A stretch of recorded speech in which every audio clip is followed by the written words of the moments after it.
they're the least known. So for those of y'all that was into Saba's album that came out around the same time that J. Cole's last album came out. Yeah, you were feeling Saba more than you did J. Cole. I was. So that's kind of what made me interested in this new checking it out. mixtape / album called "You Can't Sit With Us" with the Pivot Gang. All right. So this is Saba's.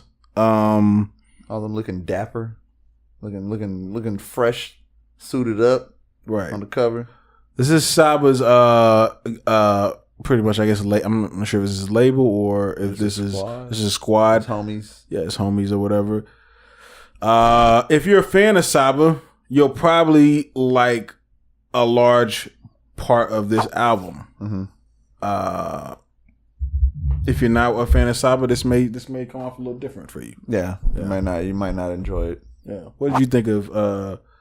I guess what were your initial thoughts going into this? And I definitely love like the adult feel, like, and that's kind of what Saba brought that with his album. It's kind of like the production choices and everything don't necessarily to me fit with the content that they're spitting, but they make it work good. You know what I'm saying? Right. Like the beats are like completely different beats that you would hear sometimes, like, or you would think you'd hear for some of the shit they're talking about and spitting. But at the same time, they blend it in well, because then they do put in the shit. They talk about shit that kind of goes with that adult feel too. But I don't know. I love the production, how they did it. Very adult, smooth, relaxing even. You know what I mean? Yeah, it's a lot of lo-fi hip hop beats that are on here. Which that's a better way to put it. I couldn't even think how to say it. I'm a big fan of lo-fi hip hop. So I actually like. There's a good maybe 6 or 7 songs on here that I really like. I was gonna say you put me on to lo-fi hip hop more than like.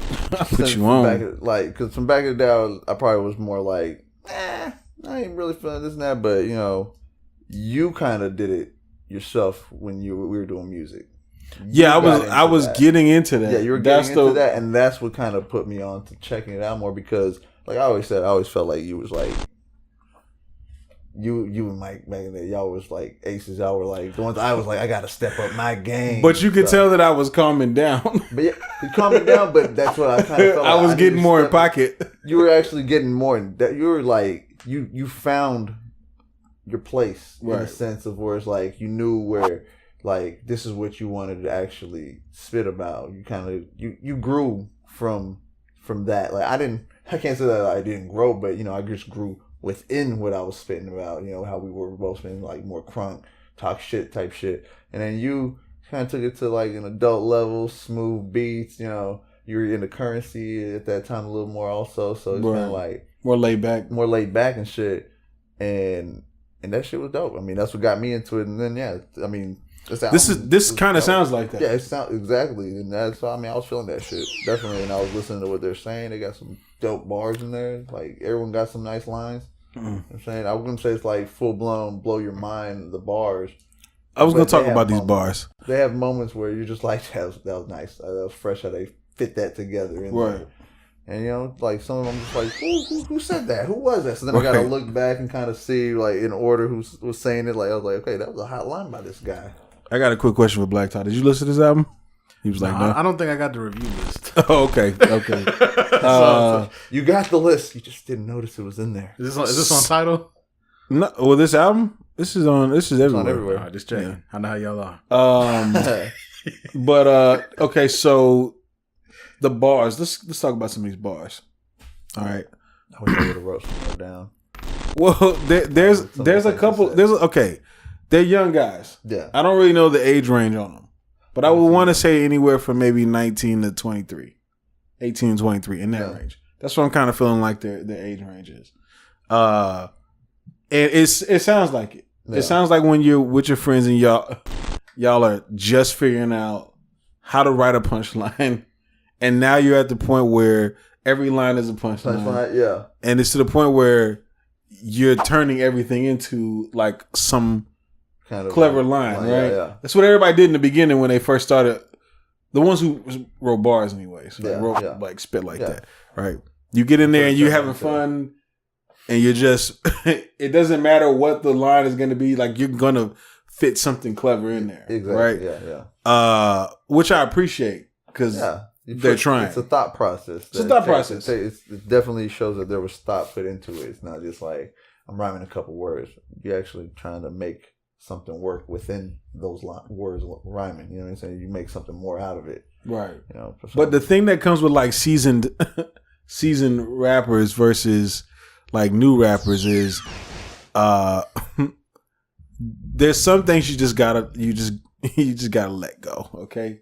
Like you can come across a line where you'll say something and it's like, you know what?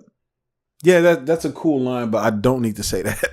Yeah. You know what I'm saying? And sometimes you can just say just something real. Yeah. You know what I'm saying? Or instead of a filler. Right. You don't always have to put like a punchline. And I kind of feel like they did that with this. No, some of the lines were really dope. Yeah. And then some of the lines were kind of it's over. It's like it's too much. Yeah, it's just a little too much. Forced and almost like exactly like forced. Like they're forcing the punchline. They're trying too hard to make everything stand out. Right. Oh yeah, I could dig that because when you're seasoned, it comes natural.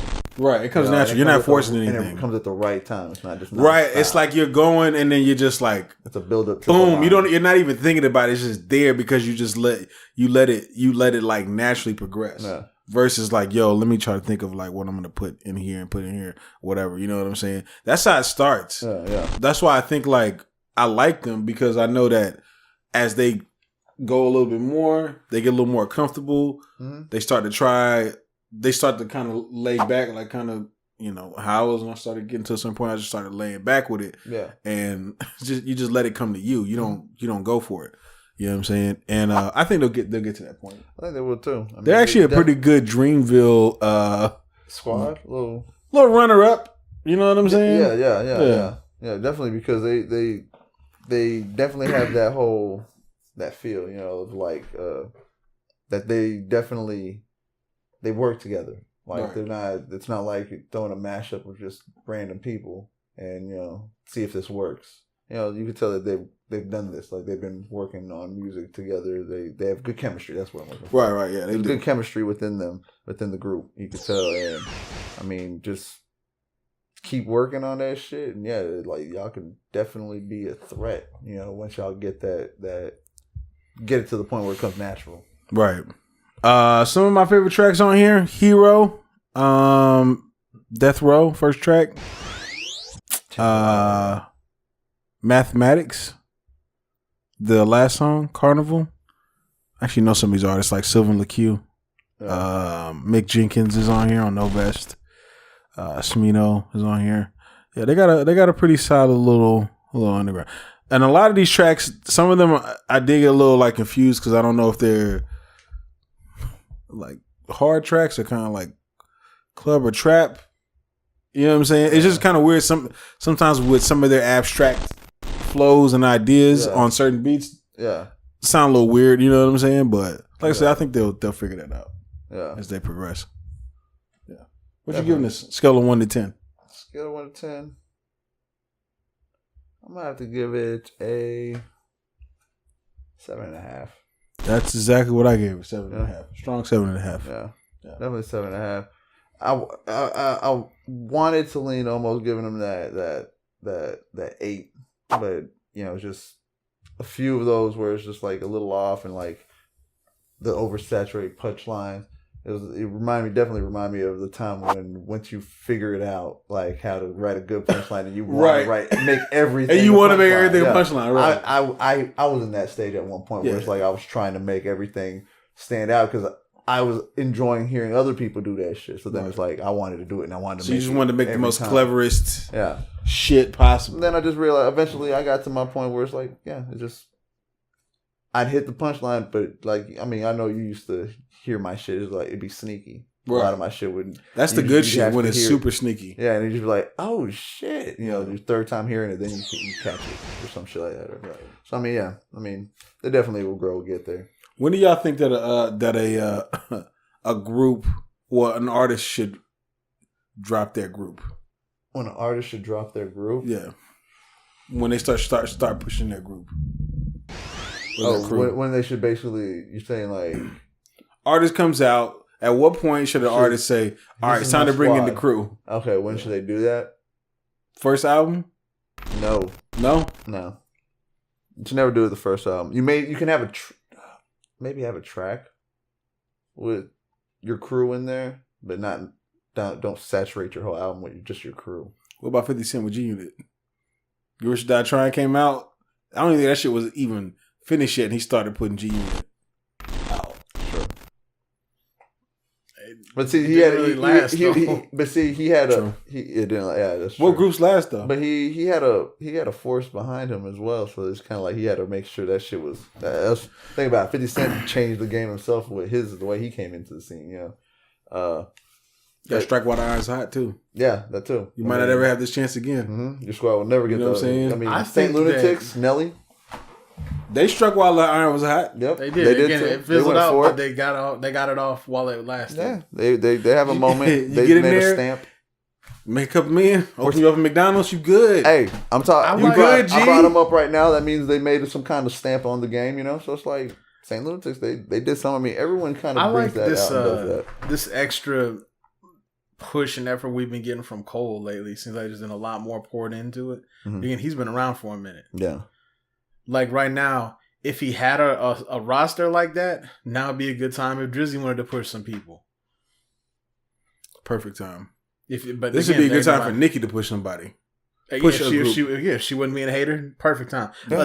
Especially Nicki. Right, especially Nicki. The way it's going right now with all these female rappers popping up and killing it right now, it would be an amazing time. Yeah. But look what you've done. But she could have an amazing time by scooping up some already somewhat established artists, like how Rick Ross went and got Wale, Meek Mill, and Pill. Yeah. Pill. I don't know. If Nicki Minaj went out there, y'all know Snow the product, right? Mm-hmm. Like if she went and scoops her up with someone who has a little buzz, but isn't necessarily huge, but you know, has made a name for themselves, was working with Tech Nine. Now she's out there in the Bay Area doing music and shit from Texas. So she's doing something like that, because like she just doesn't have that almost like it's cosign of like someone like of a Nicki Minaj. But if she pulled her into the game and maybe found a couple other artists that are on that exact same level, make some kind of group out of them, or just put them out there, yeah, she definitely could fucking make some. She could actually help her career by doing that. I'm just wondering if Saba is doing this a little too early. Yeah, I knew that's what you're getting at when you're asking, because like he barely just came out with that one album first, and then this is like already pivot game. It's like, I don't know. I mean, I almost feel like you should think he might be, you know, hit it when the iron, you know, striking gold, go for it, you know, because it's like you felt like that album was better than J. Cole's. So I did, but it wasn't widely accepted. It was, widely received by a lot of people. Yeah, so there wasn't the same opinion on all ends. There was other people who were like, well, J. Cole's. There were a lot of people that thought that album was. There was a lot of people I seen that thought that album was better than J. Cole's, but I just don't think he had a lot of ears. He didn't have as many ears as J. Cole. It didn't catch traction. Yeah, you know, people heard it. People. So will they hear this? But let me ask you this: although it was, I guess it's kind of different. What did you think about the timing when Wayne decided, all right, I'm going to push my Young Money roster? I thought that was perfect timing. Yeah, that was definitely blown up. He had been in the game a long time. Yeah. Right. Had the money and power behind him. It was time. He was up there riding a high wave, even on his own, and just like, I give you. Right. I'll give you these artists. Yeah, because you really kind of want to be highly visible in order for you to show the crew, because that's kind of, I feel like, why Dreamville hasn't really like big boomed yet, because I don't feel like J. Cole is as visible as he should be. Mm-hmm. But I think that's one of the reasons why he did a lot of these features, so he could be more visible, be seen more, so he could push his crew. I think that's what he's doing when he's doing all those features. Literally like, yo, get me out here, I'll just kill these beats, whatever. Make sure y'all hear my people too. You know what I'm saying? I just don't know if Saba. I think Saba did it a little too early. Yeah, so he hasn't necessarily established himself, right? Like fully. Like, I mean, yeah, you can't. Like when everyone that we stated brought their crew out there, they were at a certain point already in their career or they were at the top of the game with a single that they just came out, like Nelly saying, like he was already like putting out his Saint Lunatics and videos with the first video. Right. You know, I'm going down, baby. All that shit. He's over there doing that song and you got the Saint Lunatics in there already kind of hinting at what it was to be. Dancing and shit. Yeah, well, yeah. Spider web was like half mask. With the mask. Spraying the strings and shit. He did. He thought he was Spider-Man. He did think he was Spider-Man. Yeah, what were we on back there? He thought he was Phantom of the Spider-Man. Yeah. Because he had half his face gun. He was two different people. But yeah, shout out to... No, I think Saba's dope, though. I really liked him, so... I think we'll see how it goes. I think it's still worth it. No, it's definitely worth a listen. Most definitely, like I said, it gives you a good feel, like a different vibe, and still some of the shit that you want to hear, and some shit that you might not. But still, I mean, it's something to just to be open to listen to. You know, broaden your horizons a little bit. You know, check it out, and it may not be for you, but it's still worth the listen. You'll hear some hidden bars in there, some gems. But yeah. Let's move on, man. It's like we did a review after the review. Yeah. Of the same album. Yeah.